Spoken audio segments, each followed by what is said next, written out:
Ahí.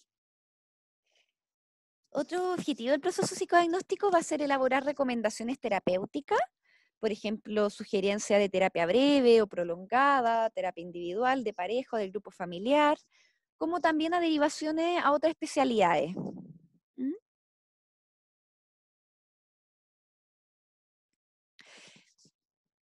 Esto ya lo saben, es como una ayuda a memoria. El primer momento del proceso psicodiagnóstico es el primer contacto y entrevista inicial con el paciente, ¿sí? Y cuando hablo de primer contacto me refiero incluso desde la llamada telefónica, cuando ustedes vean paciente en el CAP, incluso cuando le asignen el paciente y ustedes tengan que llamarlo y ofrecerle una hora, ¿verdad?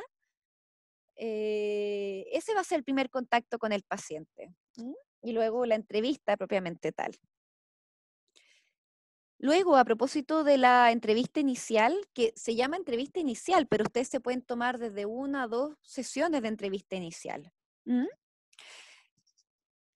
No es como que primera entrevista en primera sesión, ahí ya tengo que saber, por supuesto, qué test voy a aplicar, no. Sí, es como ustedes se pueden dar 1 o 2 sesiones de entrevista. ¿Mm? Hay en el CAP, por ejemplo, un tipo de entrevista que se llama entrevista vincular. Donde, por ejemplo, no sé, primera sesión ven al adolescente y la segunda citan, qué sé yo, al hermano, a los padres, o a los padres y al adolescente, ¿sí?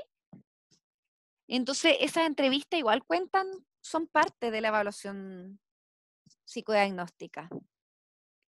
La idea es que ustedes posteriormente administren test, ¿verdad? Y o técnicas proyectivas.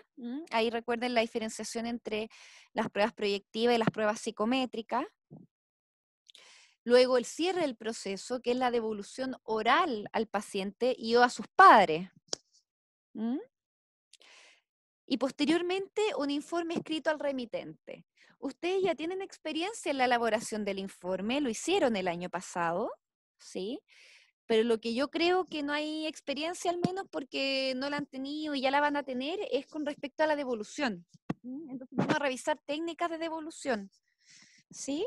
Porque la idea de la devolución no es como leer el informe al niño, a la niña, al adolescente, a los padres, ¿verdad? Es como poder escoger material que creamos relevante y un espacio también. No es como se cierra echadito que les vaya bien, ¿verdad? Es como, al contrario, un espacio donde a través del feedback, de aquello que apareció en el informe, aquello que apareció en el análisis de los resultados, del vínculo que establecemos con lo antecedente y con el motivo de consulta, puede incluso abrir, ¿verdad? Nuevas, eh, nuevas inquietudes al paciente, ¿sí? Aquello que nosotros sugerimos que siga trabajando, tenemos que evaluar cómo se lo toma el paciente del grupo familiar.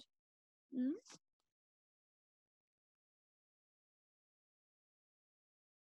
Entonces, la entrevista de psicodiagnóstica, una de las funciones de esta entrevista va a ser poder escoger una batería de test para aplicar. A veces esta entrevista puede ser muy corta y no permite comprender bien al paciente. Por ende, habría como un déficit de información. Y en otras ocasiones, la entrevista puede ser muy amplia.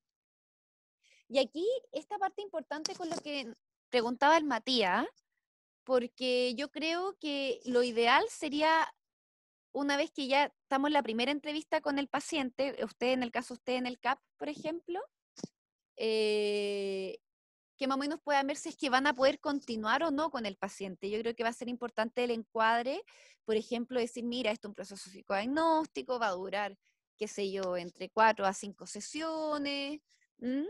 Y después vas a continuar en tratamiento con un colega mío, con otro estudiante que está en formación, ¿verdad? O por el contrario, y va a continuar el proceso conmigo, que es un proceso más psicoterapéutico, donde podamos trabajar, bueno, ahí el speech se los dejo a ustedes, ¿sí? Eh, pero por eso es importante, yo creo, la pregunta del Matías en ese sentido. Es como es bueno saber desde antes si es que van a poder o no continuar con el paciente. Y por lo mismo, por ejemplo, una vez que se le ha asignado al paciente, es bueno que lo conversen inmediatamente con el profesor de psicoterapia, ¿sí? Ver si es que es posible que tomen, no sé, pues de los 3 pacientes que tienen como posibilidad de atender, el que están viendo en psicodiagnóstico pueda ser uno, ¿sí? Entonces ahí depende harto como de las gestiones que hagan ustedes. Pero por lo mismo es importante incorporarlo en el encuadre, ¿ya? Porque justamente en otras ocasiones, cuando la entrevista es muy amplia y solo cumplimos una función de psicodiagnóstico, esto puede tener un impacto en el vínculo con el futuro tratante, ¿sí? Entonces pasa, y no sé, de hecho pasa más de lo que uno quisiera, que por ejemplo nos llega un paciente o una paciente que tuvo previamente un proceso psicodiagnóstico y echa de menos a la psicóloga o al psicólogo que le aplicó el test, ¿sí? O que le aplicó el proceso psicodiagnóstico. Es como, por supuesto que puede pasar. ¿Mm? Ya, yo aquí quiero distinguir, y esto en el programa que le envié, que está estipulado hasta el 22 de junio, ¿verdad? Le mandé un texto de Claveul, que se llama El orden médico, que es muy bueno, muy interesante, porque si bien yo le hablo harto de la parte psiquiátrica, de los diagnósticos, creo que la evaluación del riesgo social estuvo muy planteado desde cómo se hace en psiquiatría. ¿Mm? Es importante poder distinguir respecto a las particularidades de lo que es la evaluación psicológica propiamente tal. ¿Sí? Entonces, bueno, respecto al diagnóstico médico y el diagnóstico psicoanalítico. ¿Mm? Como ustedes saben, yo trabajo desde el psicoanálisis, pero yo creo que lo que les voy a conversar ahora lo podemos ir situando desde la corriente formativa que a ustedes le acomode, ¿sí? Porque lo importante acá es poder distinguirlo del diagnóstico médico. ¿Mm? Entonces, bueno, el resultado del proceso no es solamente una etiqueta, un código diagnóstico, sino una puesta en forma del síntoma en un vínculo transferencial que supone al menos una experiencia del inconsciente, ¿verdad? Es decir, lo que para nosotros entendemos como síntoma va a ser muy distinto a lo que se entiende en la psiquiatría como síntoma, ¿sí? Nosotros, al menos desde el psicoanálisis, se entiende el síntoma como un modo de solución de conflicto, por ejemplo, que es una hipótesis freudiana. ¿Mm? Eh, Quizá de otras posturas se habla que no hay, por ejemplo, ningún vínculo, ninguna relación que no sea sintomática. ¿Mm? El síntoma como un modo de sostener la relación con el otro, ¿sí? Y aquí es importante porque yo leí en el WhatsApp del grupo el fin de semana, creo, durante la semana, algo respecto como a la diferencia entre estructura limítrofe y trastorno limítrofe de la personalidad. Y yo creo que una de las grandes diferencias es que justamente uno corresponde a un diagnóstico psiquiátrico, propiamente tal, que tiene ciertos criterios, que la medida en que los cumpla se va a consignar o no como trastorno de la personalidad limítrofe, ¿sí?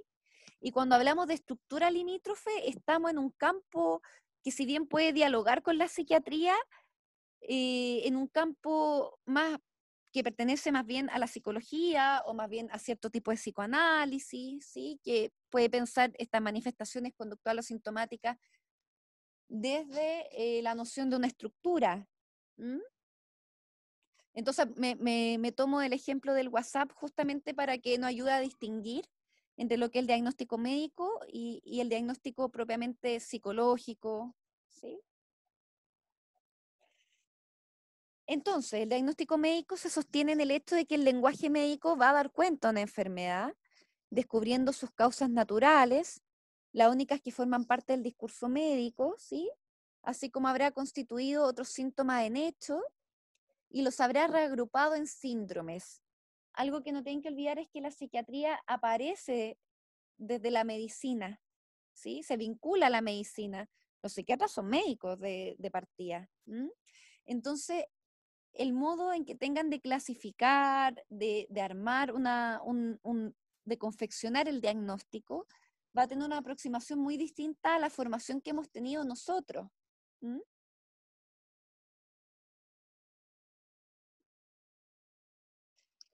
Entonces, para la medicina el sufrimiento se va a llamar dolor, opresión, fiebre, y solo va a ser formulable en los términos que constituyen un síndrome dentro de una nosología, ¿sí? En nuestra práctica, tal correlación va a entrañar lo que solemos denominar como un diagnóstico desde afuera, ¿sí? Y lo vemos funcionar cuando le he otorgado a cierto elemento el carácter patognomónico. ¿Mm? Aquí me voy a detener un poquito. El otro día en una clase también en psicología, alguien me preguntaba que estamos hablando de los mecanismos de defensa, ustedes ya se peinan con eso. Entonces, y alguien me preguntaba si es que la idealización y la devaluación era como si uno pesquisaba la predominancia de estos mecanismos psíquicos, si uno podía concluir que había un trastorno de personalidad limítrofe a la base. Si yo le hago esa pregunta a ustedes, ¿qué me responderían? Que pesquisar eso no es algo suficiente porque es probable que todas las personas utilicen distintos mecanismos de defensa a lo largo de su vida, que pueden ser primitivos o más estructurados, no me acuerdo la palabra, Estás muy bien, pero siga. que eso no significa que tenga una estructura o un trastorno límite, a no ser que sea predominante y no exista otro, o sea, no sea predominante en el tiempo y en las circunstancias. Ok, muy bien, esa es una respuesta. Me encanta Isidora y bien clarita, bien consistente. ¿Qué más responderían a eso?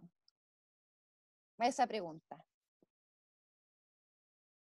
Añadiendo lo que ya está planteando la Isidora.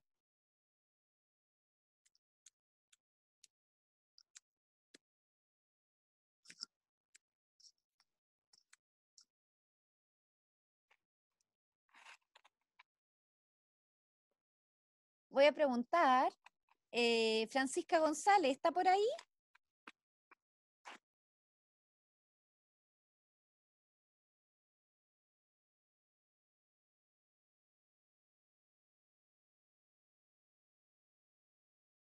En el texto decía que el síntoma no es patos desde el punto de vista del psicoanálisis. El síntoma...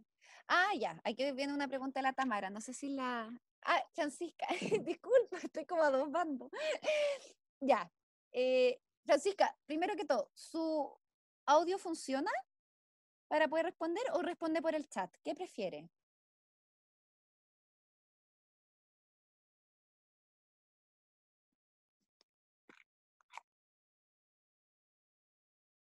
Mm. Ya, Francisca, si yo le pregunto a usted,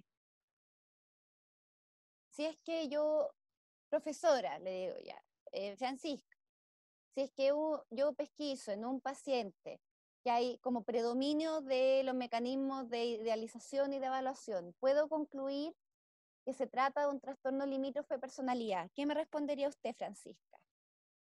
Y mira, la Francisca articula su respuesta, le voy a responder a la Tamara. La Tamara dice, en el texto decía que el síntoma no es patos, desde el punto de vista del psicoanálisis. El síntoma constituye el verdadero paterner del sujeto. ¿A qué se refiere con paterner? Sí, Tamara, en verdad el paterner es un concepto muy propio del psicoanálisis lacaniano, ¿sí? Lacan ocupa mucho, bueno, paterner de hecho es una palabra francesa, que es como pareja, ¿sí? Entonces Lacan va jugando mucho como con la noción de la pareja previamente tal, porque él, bueno, se dedica ampliamente al estudio de la diferencia sexual, ¿verdad? En el orden simbólico, de los distintos lugares, donde uno se identifica sexualmente, qué sé yo, donde se hace reconocer. Pero también juega con el paterner en el sentido de que habla, el paterner apuntaría a la división subjetiva constitutiva de lo que Lacan llama como el yo, ¿sí? Que es como el sujeto, como él al menos propone la noción del sujeto. Entonces, cuando se refiere como paterner, que el síntoma sería un paterner, es como que el síntoma fuese resultado o efecto de la propia división subjetiva del sujeto.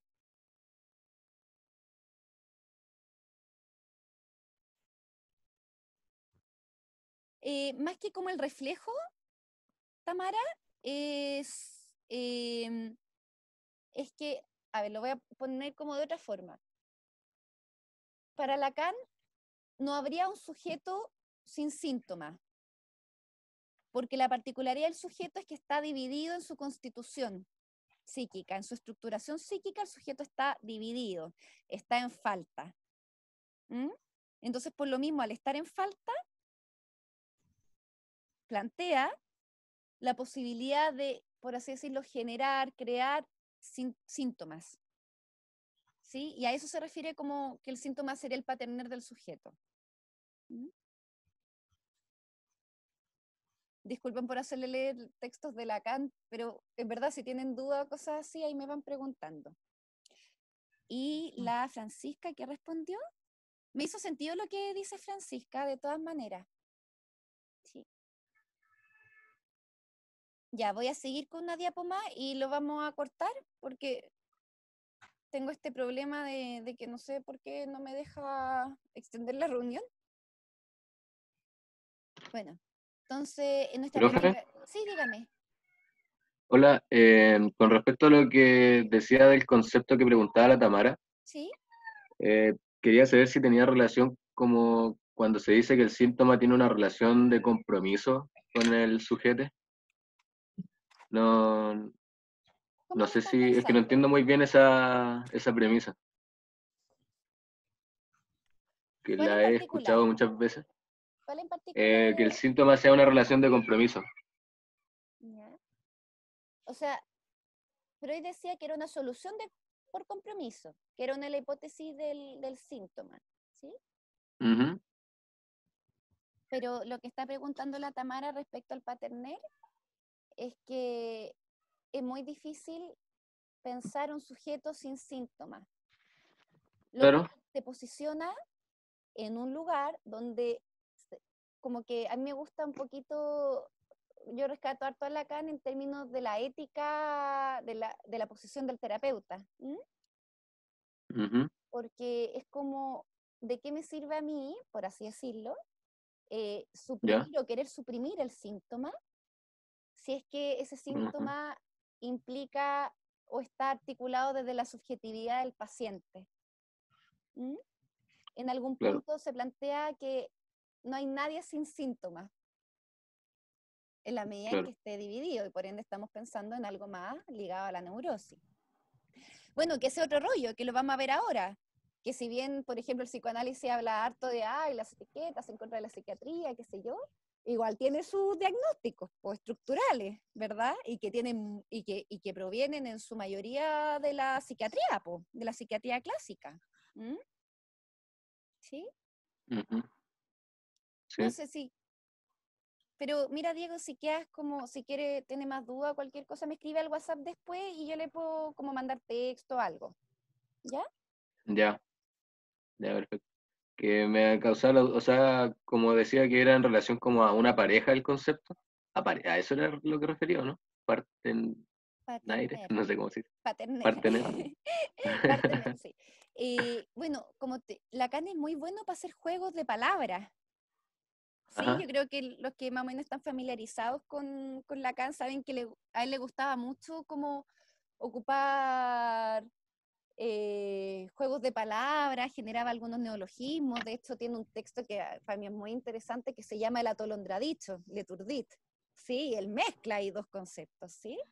Entonces, él cuando ah, habla de paterner, por un lado, paterner implica pareja, significa pareja. claro, Pareja amorosa, pareja sexual, qué sé yo, ¿sí?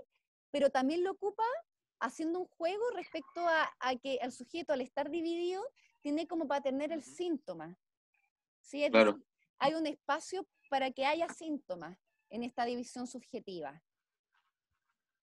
¿Mm? Y al final igual es una manera de significar el mundo interior del sujeto, Claro, el síntoma, ¿no? Un exacto, modo de sí, expresión.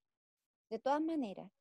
De todas maneras, y a propósito de lo que dices, Diego, es muy Ujú, interesante ver que muchas veces nuestros pacientes o nosotros mismos, ¿verdad? Podemos tener síntomas y síntomas que sí, pueden ser molestos, pero uno no va al tiro a consultar cuando tiene un síntoma molesto, ¿verdad? no, Entonces es interesante ver que nosotros podamos evaluar en nuestra evaluación diagnóstica, ¿verdad? La aparición ajá, sintomática. Pero no solo eso, sino cuando este síntoma comienza a ser tan molesto para la persona que va y solicita ayuda. Y es muy claro, importante cómo poder trazar esa distinción. ¿Sí? Hay pacientes que están con una sintomatología depresiva, no sé, hace 8 años. y recién ahora vienen. Entonces es importante ver bien por qué vienen ahora, qué se está poniendo en juego actualmente. Ya no es el síntoma en sí mismo, ¿cachai? Hay algo que Sí, tiene que ver con la posición respecto al síntoma, que se está haciendo un poquito más difícil de llevar y que implica que la persona quiere solicitar ayuda. Y ahí uno encuentra, claro. particularmente cuando uno tiene adultos, que es como bien simpático, porque es como te dicen, ay, yo nunca creí en los psicólogos, ¿verdad? Y ahora estoy acá, ¿sí? Como, Mm, entonces ahí es importante, bueno, que lo hace venir a consultar, que lo hace intentar creer al menos. El claro. Matías tenía una pregunta. Matías, ¿tú habías levantado tu mano? Oh, no, fui descubierto.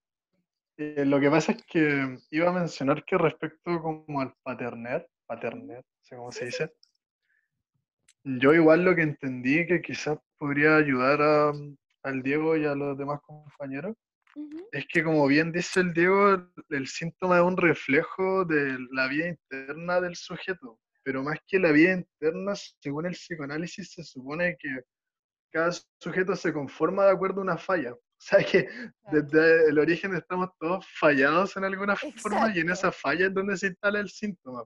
tal cual. Entonces el síntoma viene a ser una relación porque es el espacio donde se como que genera la relación de uno con su entorno y con sus significantes, po, que va a ser lo que Lacan después trata como con tanta exhaustividad.